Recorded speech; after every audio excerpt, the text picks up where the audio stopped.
Hello, hello, hello, hello, hello my peeps. J'espère que vous allez bien, j'espère que ça se passe bien chez vous, que vous avez passé une excellente semaine. Donc voilà, moi c'est Madeleine aka Maddy, je suis une femme du net.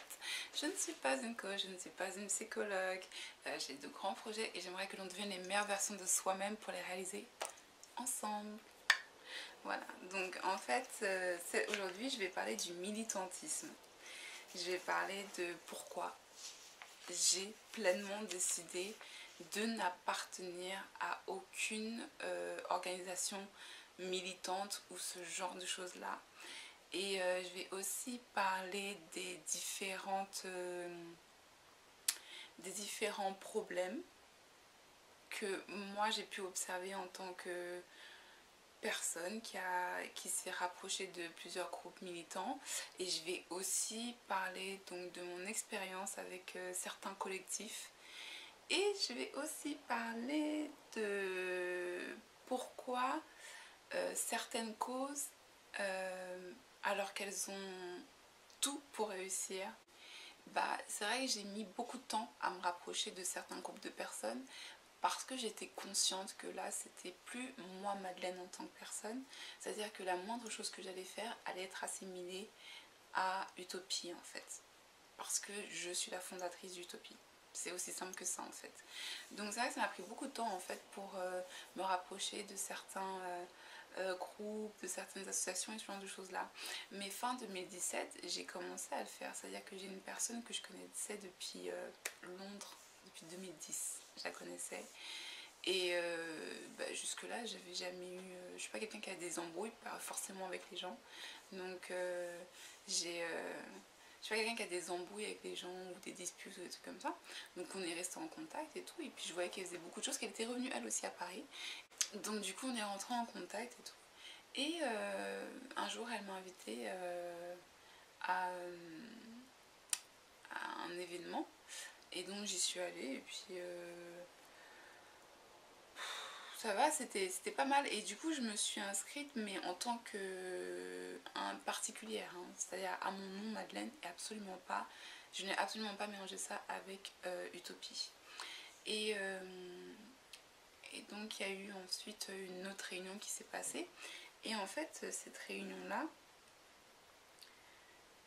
j'étais assez choquée en fait, c'est-à-dire qu'il y a eu la réunion, il y avait plusieurs personnes qui étaient venues, et en fait dans cette réunion là les organisateurs ont commencé à bâcher plein de personnes qui sont exactement dans leur même catégorie. Alors je sais, il y a la compétition et tout, sauf que là je vous parle d'une association en fait, c'est-à-dire que ce n'est même pas un business, c'est une association.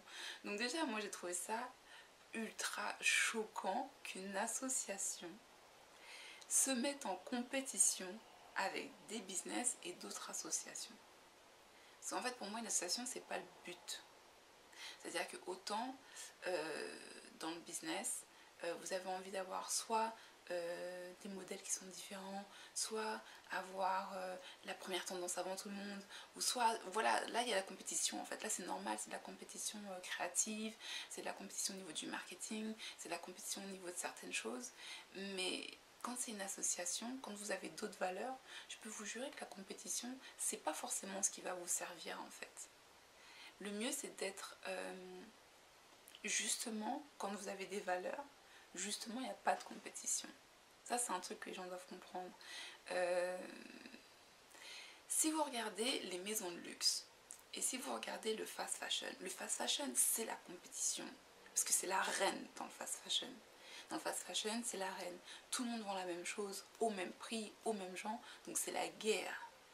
Le luxe, il n'y a pas de compétition. Le luxe, ce sont des valeurs différentes. C'est une façon de vendre les choses. C'est une histoire.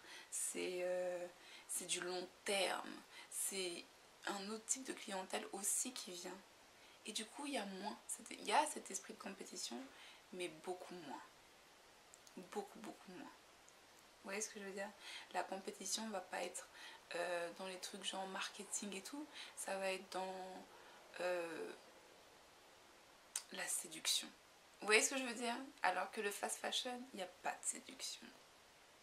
Il n'y a pas de séduction, il n'y a rien de séductif, il n'y a rien de humain spécialement dedans. C'est vraiment du business pur. Et en fait, pour moi, une association, ça devrait être du luxe en fait. C'est-à-dire qu'une association va chercher à séduire et à ramener des gens parce qu'ils ont un objectif particulier avec des valeurs à défendre. Et en fait, quand je voyais ces organisateurs être là en train de bâcher les autres, mais je comprenais pas en fait. Et donc, pendant ce moment, pendant cette réunion-là, je crois que j'ai demandé, mais je sais pas, 15 questions, un truc comme ça. Et je disais, mais je comprends pas en fait où est le problème. Ces gens-là, ils ont le même objectif que vous. C'est ça le plus important. Le plus important, c'est que on crée de la banalisation par rapport à un problème. Le plus important, c'est que on crée une conscience autour d'une question. C'est ça le plus important en fait. Et s'il y a plein de gens qui font la même chose, mais tant mieux, parce que ça veut dire qu'il y a un mouvement. On n'est pas là pour se défoncer entre nous, alors qu'en fait on est censé se battre contre l'exclusion. Vous voyez ce que je veux dire? Donc c'est vrai que ça m'avait choquée. Et en plus les organisateurs me disaient, mais t'es trop naïf, tu connais pas le business. Et j'avais envie de dire, bah si, je connais le business, sauf que j'ai pas envie d'être une conne, j'ai pas envie d'être une teubée, prendre un gun et tirer une balle dans le pied de l'autre juste parce que j'ai pas envie qu'il avance plus vite que moi. Je vais avancer à mon rythme en fait, c'est tout. Et ça, c'est un truc qui m'avait choquée. Et en fait, suite à ce mouvement-là, déjà, je m'étais dit, ok, je vais prendre un peu de recul. Et en fait, oh là là, le recul que j'ai voulu prendre, ça m'a coûté cher. J'ai un de ces organisateurs-là qui a commencé à critiquer plein de personnes du business. Oui, t'as vu un tel machin, un tel ceci, m'envoyer des WhatsApp, m'envoyer des messengers. Et je disais, je ne suis pas intéressée par rapport à ce genre de conversation. Je ne suis pas intéressée. Tu devrais partager ce genre d'informations avec les gens que ça intéresse. Et j'essayais de lui faire comprendre, ça m'intéresse pas, j'ai pas envie de gossiper, j'ai pas envie de m'occuper de ce que les gens font mal, ça ne me regarde pas. Et cette personne-là, mais partout, elle m'envoyait des messages partout et je devais la bloquer de tous mes réseaux, sinon elle s'arrêtait pas en fait. Et donc voilà, et ça c'est maintenant ça s'est passé, mais enfin voilà. Et donc ça c'était une expérience très... Voilà, et je me suis dit, Madeleine, ne reste pas bloquée là-dessus. Continue, va essayer de te faire un réseau, parce que moi j'ai pas de réseau à Paris. Donc je veux remarquer, je veux pas que les gens prennent cette vidéo comme oui, elle nous attaque, ou... c'est pas du tout le cas. C'est pas du tout le cas. Je veux juste partager une opinion qui est importante et j'espère que cette vidéo sera regardée par les bonnes personnes. Et en fait... je me suis rendu compte que le problème avec le militantisme, c'est que vous pouvez partager le même objectif qu'une association ou un collectif ou je sais pas comment ça s'appelle, une organisation militante. Et en fait, parce que vous ne collez pas au discours mot à mot de cette organisation, pour eux, vous êtes un peu comme un ennemi en fait. Et ça c'est quelque chose qui, moi je trouve, est très contradictoire.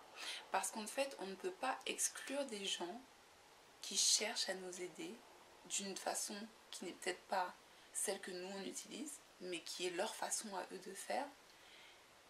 On ne peut pas chercher à exclure des gens qui ne collent pas mot à mot à notre discours en se plaignant d'être exclus parce que notre discours n'est pas écouté. Vous voyez ce que je veux dire? Et ça, c'est quelque chose qui me choque en fait. J'ai envie de dire, moi, c'est comme dire, vas-y, mais... c'est comme dire des phrases comme tous les blancs sont racistes. Je vous jure que ça, c'est une phrase qui est ultra banalisée, mais moi, qui je trouve d'un ridicule. Parce que quand on dit tous les blancs sont racistes, en général, on est les premiers à se plaindre de tous les noirs sont comme ci, tous les noirs sont comme ça. On dit ouais, pourquoi on fait des généralités? Ça va dans les deux sens. Même s'il y a une majorité de personnes caucasiennes, machin, je ne sais pas, ça va quand même dans les deux sens. C'est-à-dire que on ne peut pas lutter contre contre le sexisme et en même temps parler à une femme comme un sexiste le ferait. Et ça, c'est des choses, des espèces de contradictions que je... Après, là, je parle même pas dans ma vie personnelle, c'est-à-dire que moi, je pense pas avoir rencontré ça. Je sais qu'il y a certaines personnes qui n'aimaient pas le fait que je dise que je ne sois pas féministe, parce que je ne suis pas féministe, mais je suis une femme. Mais je ne suis pas féministe dans le sens où je suis une militante à ma façon. Parce qu'en fait, aujourd'hui, j'ai l'impression que si je dis que je suis féministe, je n'ai plus le droit d'avoir mes propres sensibilités, d'avoir ma propre opinion, d'avoir ma propre façon de voir les choses. Et je suis obligée du coup de coller à l'étiquette de la féministe et d'adhérer à toutes les idées que le féminisme défend. Et des fois, il y a certaines idées, je ne suis pas forcément d'accord. Parce que je suis un être humain et parce que même si j'ai été élevée par ma mère, je ne suis pas forcément tout le temps d'accord avec ma mère. Vous voyez ce que je veux dire? Et c'est normal en fait, c'est sain. Ça s'appelle la pensée critique, ça s'appelle l'individualité de soi, ça s'appelle l'estime de soi, ça s'appelle la responsabilité de soi. C'est-à-dire que je ne laisse personne d'autre être responsable de ma façon de penser, d'agir et de penser. Vous voyez ce que je veux dire? Et pour moi, j'ai besoin de cette liberté-là et j'aime quand les gens qui sont avec moi ont cette liberté-là. C'est pour ça que je n'ai pas de problème à être avec des gens qui ne défendent pas mes idées forcément de A à Z, mais qui ont un objectif commun. Parce que dans une famille, vous n'allez pas me faire croire que vos frères, vos soeurs, votre mère, vos oncles et vos tantes sont des copies conformes de votre mode de pensée. Non. Vous venez de générations différentes, vous avez grandi dans des villes différentes, vos parents ne sont pas les mêmes, vous n'avez pas les mêmes frères et sœurs, vous n'avez pas les mêmes sensibilités, mais le but c'est le bien-être de la famille. On est d'accord? Et bien ça devrait être comme ça partout. C'est-à-dire que n'importe quelle personne qui veut le bien d'une organisation, mais qui a peut-être une façon d'aborder les problèmes qui est différente de la vôtre, n'est pas votre ennemi.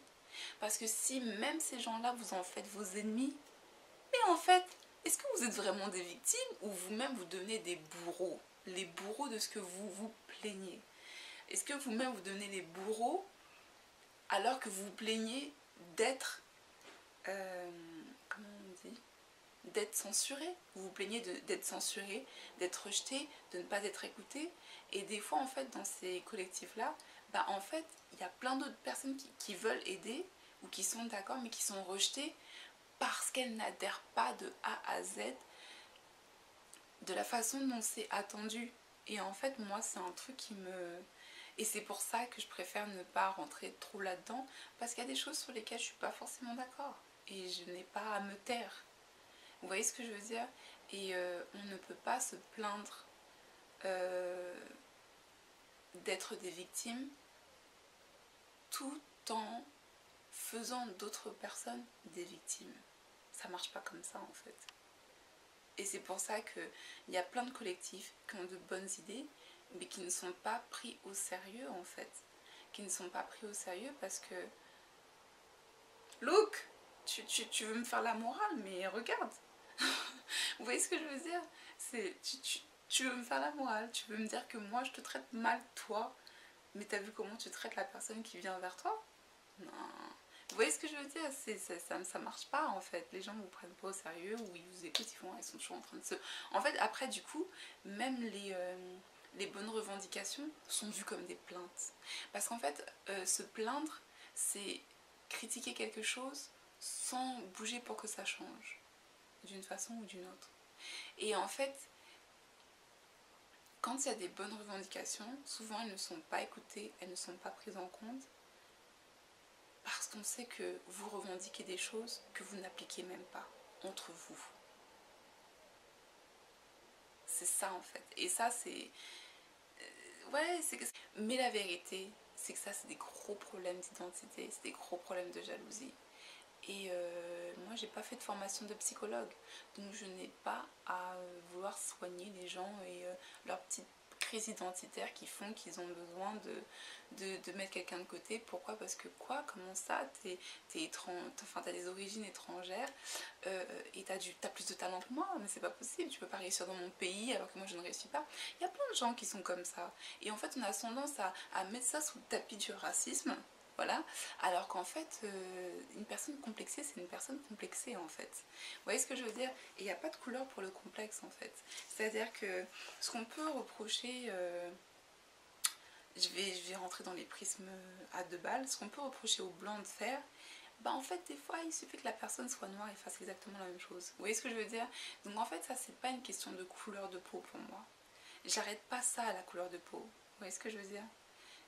Moi je me dis vraiment, c'est quoi ton complexe? Ta couleur de peau c'est bien, mais à ce ci c'est pas ça qui paye tes factures. Donc c'est quoi ton complexe? Qu'est-ce qui te dérange à ce point pour que cette personne là puisse réussir mieux que toi?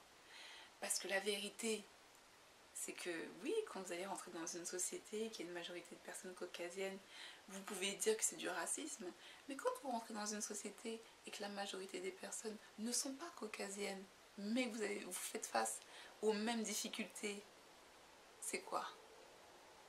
Du racisme interethnique?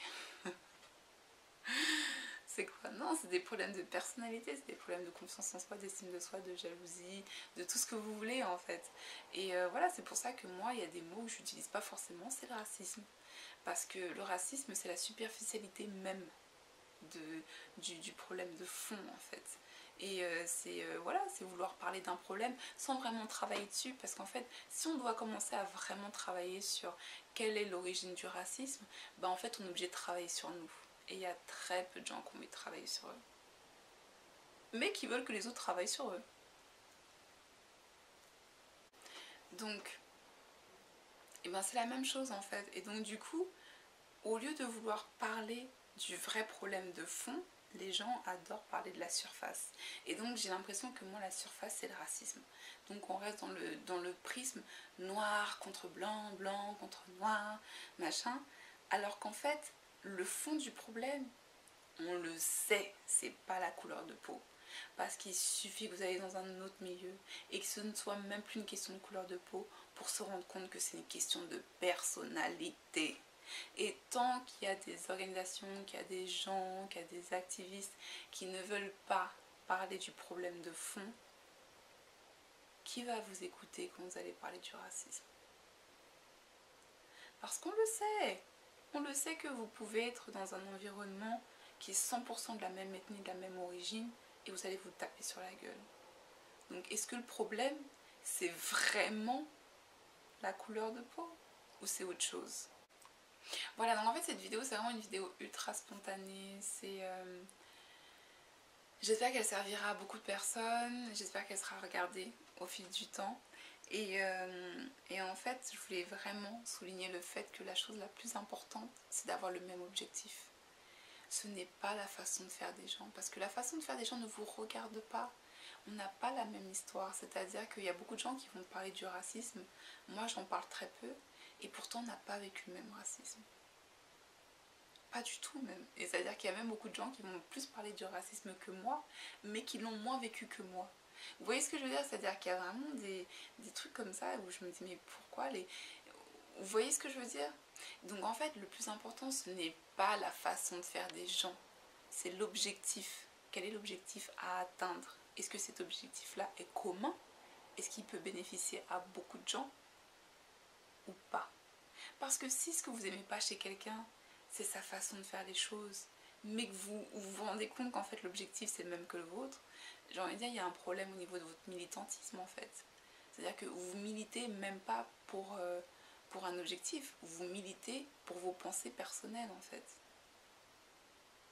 Ça c'est pas du militantisme, c'est de l'égoïsme. C'est-à-dire que si votre façon de penser ne se limite pas à vos croyances personnelles, dans ces cas-là, vous êtes capable de comprendre qu'il y a d'autres personnes qui veulent la même chose que vous, mais qui ne le feront pas de la même façon. C'est aussi simple que ça. Et s'il y a des gens que ça froisse, s'il y a des gens que ça dérange, c'est que finalement la cause, elle n'est pas commune pour vous, elle est personnelle. Et ça, c'est un problème. Mais s'il y a quelqu'un qui voit un objectif en commun, mais qui fait des choses peut-être pas forcément comme moi, est-ce que ça me regarde en fait? Non. Si la personne, ce qu'elle voit, c'est l'objectif et c'est ça qui la drive, c'est ça le plus important en fait. C'est que la personne soit engagée dans l'objectif, pas engagée dans ma vie. Vous voyez ce que je veux dire? C'est-à-dire que moi, que je sois végane, croyez que je vais aller bâcher des gens parce qu'ils mangent, ils sont pas véganes. J'ai pas que ça à faire, ça me regarde pas. C'est pas parce que je parle, à la fin de la journée, ça me regarde pas. Vous voyez ce que je veux dire? Après que moi, je ne veuille pas prendre la responsabilité de dire, de véhiculer certaines idées, de véhiculer certains messages, oui, parce qu'au travers de ma marque, je ne veux pas. Mais à la fin de la journée, je ne juge pas les gens ce qu'ils font dans leur quotidien ou ce qui est différent de moi. Je n'ai pas que ça à faire. Mais il y a beaucoup d'idées que je ne veux pas véhiculer. Et il y a beaucoup d'idées que je veux véhiculer. Et donc je véhicule ce que je veux véhiculer. Mais après, les gens avec qui je collabore, qui viennent à moi, jamais j'irai les juger sur leur choix de vie personnelle. Tant qu'ils n'essaient pas d'empiéter sur les biens. Bon, cette vidéo elle est très longue, donc je vais arrêter jusqu'ici. Je vous fais des énormes bisous, j'espère que cette vidéo sera bien. S'il faut la refaire, bah, je la referai. Likez, partagez, commentez, faites profiter. Je sais pas si vous avez des gens qui sont dans le militantisme et qui connaissent ce genre de problème-là, c'est-à-dire le fait de ne plus pouvoir être soi-même parce qu'on appartient à un mouvement et ce genre de choses-là. Si vous pensez que cette vidéo pourrait être utile ou même pourrait ouvrir la parole par rapport à certaines choses, bah voilà, je vous fais des énormes bisous, on se voit bientôt, dimanche astro coming soon. Et j'ai prévu un ascendant là, hey, même moi j'étais choquée quand j'ai regardé la vidéo, j'ai fait waouh. Ok, je vous fais des énormes bisous, namasté, bye.